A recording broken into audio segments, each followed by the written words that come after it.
नमस्कार दर्शकों, भारत टीवी में आप सभी का स्वागत है। और मैं आज हमारे बीच में पूनम चौहान जी हैं, जो कि जाना माना चेहरा है, यमुना विहार में रहते हैं, पुत्र वधू हैं साप सिंह चौहान जी की। इनसे रूबरू हो लेते हैं। महिला मोर्चा के अंदर उत्तर पूर्वी जो इनका जिला है उसका प्रभारी बनाया गया है। मैडम, बहुत बहुत शुभकामनाएं आपको महिला मोर्चा प्रभारी बनाने पर। थैंक यू, आपको बहुत बहुत धन्यवाद। मैम, किस किस का धन्यवाद देना चाहेंगी? मैं जिले में उपाध्यक्ष हूँ, उत्तर पूर्वी जिले में। और ये जो नई जिम्मेदारी दी है, दायित्व तो बहुत टाइम पहले मिल गया था, लेकिन जिम्मेदारी संगठन ने दी है कि महिला मोर्चा प्रभारी जी, महिला मोर्चा का जो गठन हुआ है उसके लिए शीर्ष नेतृत्व काम करना है जी। तो मैं अपने मोहन गोयल जी का, जो हमारे जिलाध्यक्ष हैं, अजय महावर जी का, और हमारे प्रदेश अध्यक्ष आदेश जी का, योगिता सिंह जी का दिल की गहराइयों से बहुत बहुत धन्यवाद करती हूँ। उन्होंने मुझ पर विश्वास रख के मुझे जो जिम्मेदारी दी है और मैं उनके विश्वास पे पूरी तरह खरा उतरने की पूरी कोशिश करूँगी और पूरी निष्ठा और ईमानदारी के साथ संगठन को मजबूत बनाने के लिए पूरी कोशिश करूँगी और उन्हें रिजल्ट भी अच्छा देके ही दिखाऊंगी। कहा जा सकता है 2022 की ये तैयारी है जी? 2022 की तैयारी तो चल ही रही है। चुनाव आने वाले हैं, कोई किसी से छिपा नहीं है। सभी पार्टी अपनी अपनी तैयारी कर रही है, तो हमने भी कमर कस ली है जी। हमारी भारतीय जनता पार्टी जो हमेशा से ही धरातल पर जनता के लिए कार्य करती है और उसे ही सही मायनों में जनता नहीं मानती कि आप धरातल पे काम करते हैं। जनता नहीं मानती, क्योंकि जनता को फ्री का जो लॉलीपॉप मिल रहा है वो उसमें कहीं ना कहीं फंस चुकी है। लेकिन जनता अभी उपचुनाव हुए, मुंह की खाई भाजपा ने, पांचों खाने चित इसीलिए क्योंकि क्या है, वो फ्री में बिजली का बिल नहीं आ रहा, पानी का। जनता को ये समझना चाहिए, बिजली पानी से कब तक आप देश चला लेंगे। केजरीवाल जी ने एक उनकी नब्ज पकड़ ली है। दिल्ली में दिल्ली के लोग कम हैं, बाहरी लोग ज्यादा हैं, और उन्हें केवल अपना 2 रोटी मिल जाए, बिजली का बिल कम आ जाए, पानी का बिल देना ना पड़े, मजदूरी करते हैं, उसी क्षेत्र में उनका थोड़ा सा। केजरीवाल तो चलो मान लेते हैं फ्री दे रही है, भाजपा तो खाल उधेड़ रही है, चाहे पेट्रोल का दाम हो, डीजल का दाम हो, सिलेंडर के दाम हो। देखिए, देश चलता है, उसके लिए पैसा भी चाहिए होता है। हर अर्थव्यवस्था को चलाने के लिए बजट बनाया जाता है, और कई जगह पे आपने देखा है कि किसानों की आय जो पहले नहीं मिलती थी, 6,000 वो मिल रहा है, गर्भवती महिलाओं को पैसा मिल रहा है, तो ये सब सरकार कहाँ से लाएगी? बिल्कुल। तो लेकिन जो आप सेवाएं सरकार आपको दे रही है, अगर उनके ऊपर थोड़ा वो बढ़ाती है, तो बाकी जो गरीब जनता है उसका भी तो भला ही कर रही है। सरकार केजरीवाल की बात अभी आपने करी, तो बात ही कर लेते हैं। तो इधर फ्री दे रही है, उधर 21 साल के बच्चों को शराब का नशेड़ी बना रही है। केजरीवाल जी की जो आबकारी नीति के वो अपना राजनीतिक विस्तार करना चाहते हैं, धन कमाना चाहते हैं। वो फ्री देके उन्होंने बेवकूफ तो बना लिया, गद्दी पर बैठ गए, लेकिन अब जनता को समझना पड़ेगा कि उन्होंने इसी गद्दी को हथियाने के लिए और आगे अपनी जो राजनीतिक विस्तार पार्टी का करना है, उसके लिए उन्हें धन की आवश्यकता पड़ेगी। इसीलिए वो अब उन्होंने, बताओ, 21 साल की उम्र और 3 बजे तक बार खुले रहेंगे, उसका प्राइवेटाइजेशन कर दिया है। आप मानते हैं महिलाओं के लिए कितनी बड़ी चोट की है? और जो युवा हैं वो नशे में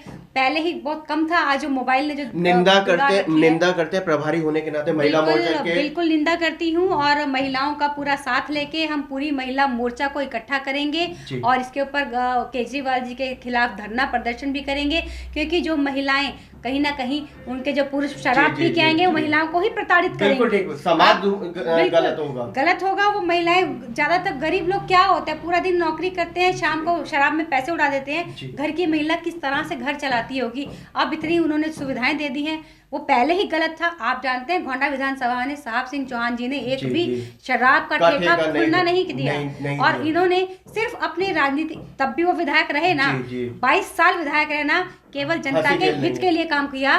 तो लेकिन केजरीवाल जी को समझना पड़ेगा, जनता को भी समझना पड़ेगा कि जो उन्होंने लालच में आकर जिसको बिठा दिया है, वो उन्हीं के ही बच्चों को, उन्हीं की ही महिलाओं को बर्बाद कर रहा है। देश के विकास जीरो, कोई नल सड़क, दिल्ली 10 साल बैक चली गई है।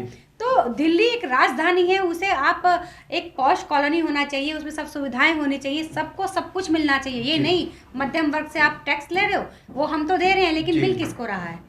गरीब लोगों को। और वो गरीब लोग जिन्हें राजनीति के, देश के विकास से कोई लेना देना नहीं है, वो ये नहीं समझते कि आने वाले 10 सालों में हम कहाँ खड़े होंगे। उन्हें अपने धर्म, संस्कृति, किसी चीज का भी ध्यान नहीं है। देश का प्रधानमंत्री वो सभी को लेके चलेगा, वो एक पार्टी को या एक वर्ग को लेके नहीं चल सकता। तो देश चलाना कोई बच्चों का खेल नहीं है।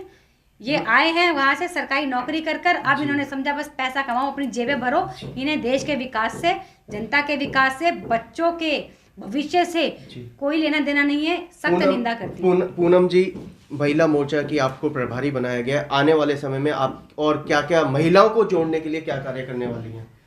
महिलाओं को जोड़ने के लिए महिला मोर्चा हमारा बहुत ही मजबूती से कार्य कर रहा है। और अभी पीछे होली का जो प्रोग्राम हुआ उसमें 500 से 700 महिलाएं थी उसमें। वो हमारा मोर्चा जब अच्छे से काम कर रहा है तभी हम कनेक्ट भी महिलाओं से हो सकते हैं। और जिस तरह से मोदी जी की नीतियां हैं, उन्होंने महिलाओं के लिए बहुत काम किया, उज्ज्वला दी, चाहे वो यहाँ नहीं है, लेकिन जो उनकी एक जो उनका विजन है लेडीज के लिए, तो वो महिलाएं उनकी रिस्पेक्ट करती हैं। मैडम, आप पार्टी के लिए, महिलाओं के लिए इतना कार्य करती रहती हैं, लेकिन पार्टी आप पर मेहरबान क्यों नहीं हो रही? पार्टी मुझ पे मेहरबान है, पार्टी ने मुझे पद दिया है। पद दे के खत्म कर नहीं, दिया। ऐसा कुछ नहीं होता है। विधानसभा की टिकट अपने लोगों ने मांगी, एक को भी टिकट नहीं पूरी जिले में। क्या महिला इस लायक नहीं कि विधानसभा का चुनाव लड़ सके? देखिए, इस पे भी बात चली कि 33% हमें देना ही है। थोड़ा सा पार्टी को मंथन करना पड़ेगा। उत्तर पूर्वी लोकसभा के अंदर आज तक के इतिहास में कभी इस महिलाओं को टिकट नहीं दिया भारतीय जनता पार्टी। आपकी इस बात को आप अपने चैनल के माध्यम से पहुंचा रहे हैं और हम भी कहेंगे। क्या होता है कि महिलाओं को पहले इतना आगे बढ़ने के मौके नहीं थे, अब महिलाएं हर क्षेत्र में अच्छा कर रही हैं। जब तक वो अपना कद नहीं दिखा पाएंगे कि हम कर सकते हैं, तो क्या अभी तक कद नहीं दिखा पाए? क्या कमी थी आपके अंदर? क्योंकि आप चमचागिरी नहीं कर सकते, आप ब्रीफ केस नहीं दे सकते। नहीं, आज राजनीति जो है दोनों चीजों की, ब्रीफ केस और चमचागिरी। मैं ऐसा नहीं मानती। संगठन की एक आंख होती है, वो सभी को देखती है, उसे मालूम है। फिर कहाँ कमी रह गई? कहीं कमी नहीं रह गई। चलो इस विधानसभा में मान लेते हैं, बाकी के 4 विधानसभा। चलिए, इस पे हम बिल्कुल चर्चा करेंगे और आगे हम कहेंगे भी कि देखो, समाज चाहता है, उधर से भी तो आवाज नहीं आई, जहाँ से आवाज आनी चाहिए ना, कि महिलाओं को संगठन में ऊपर देना चाहिए। और देखिए ना, हमारी जो केंद्र में है, कितने एमपी हैं, महिलाएं हैं। उत्तर पूर्वी लोकसभा के अंदर 10 सीटें, 10 में से एक भी सीट महिलाओं को नहीं।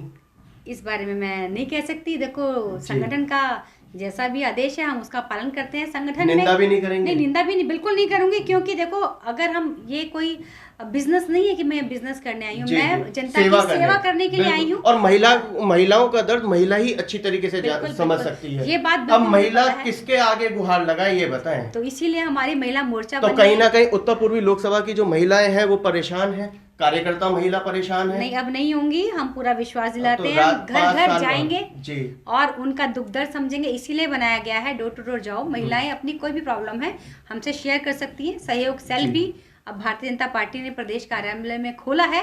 जो पहले कहा था कि हमारी प्रॉब्लम सॉल्व नहीं हो रही है, जनता के बीच में जाकर हमने जनता के दर्द को पहचाना और उसी का ही एक रूप सहयोग सेल के रूप में आज हमारे प्रदेश कार्यालय में खुल गया है। जो जो कमियां हमें पता चल रही हैं, हम उसके ऊपर काम कर रहे हैं। भारतीय जनता पार्टी की महिलाओं की अगर टिकट की बात करें तो नगर निगम तक ही महिलाओं को सीमित रखा जाता है, लोकसभा और विधानसभा तो बहुत दूर की बात है। ऐसा नहीं है। आने वाले समय में मोदी जी आ गए और उन्हें महिलाओं पे विश्वास है और शायद मुझे पूर्ण विश्वास है कि वो इस तरह लेडीज को आगे। सांसद मनोज तिवारी ने भी आप महिलाओं के बारे में कुछ नहीं सोचा? नहीं सोचा होगा, बिल्कुल सोचा होगा। मैं ऐसा नहीं अगर सोचा होता तो शायद एक टिकट 33% का, जबकि आपको हकदार है। हाँ। आपको 10 में से 3 सीटें मिलनी चाहिए थी, लेकिन एक भी नहीं, 0 नंबर। इसका जवाब देखिए शीर्ष नेतृत्व भी अच्छा दे सकता है। मैं इस बारे में नहीं जाऊंगी, क्योंकि हम हैं धरातल पे काम करने वाले।